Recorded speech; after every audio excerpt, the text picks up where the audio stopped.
মেয়েদেরকে বুঝায়েন, বোনদেরকে বুঝায়েন, বিশেষ করে মনে কষ্ট নিয়েন না। আমার একটা অনুরোধ, প্রবাসীর স্ত্রী যারা, প্রবাসীর ছেলে মেয়ে যারা, জানেন না প্রবাসী বিদেশে অনেক কষ্ট করে, মাথার ঘাম বেচারার পায়ে পড়ে, 12 ঘন্টা 14 ঘন্টা 16 ঘন্টা ডিউটি করে।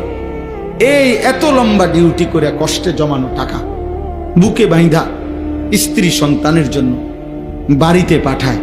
সেই প্রবাসীর স্ত্রী যদি, সেই প্রবাসীর ছেলে মেয়ে যদি আল্লাহর নাফরমানি করে, হারাম কাজ করে, গুনাহ করে, পরকিয়া করে, জিনা ব্যভিচারের সাথে সম্পৃক্ত থাকে, খোদার কসম এর চাইতে বড় জুলুম আর কিছু হইতে পারে।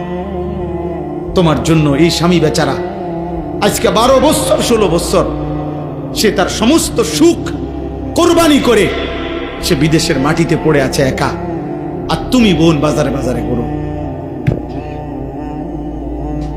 তুমি বাজারে বাজারে।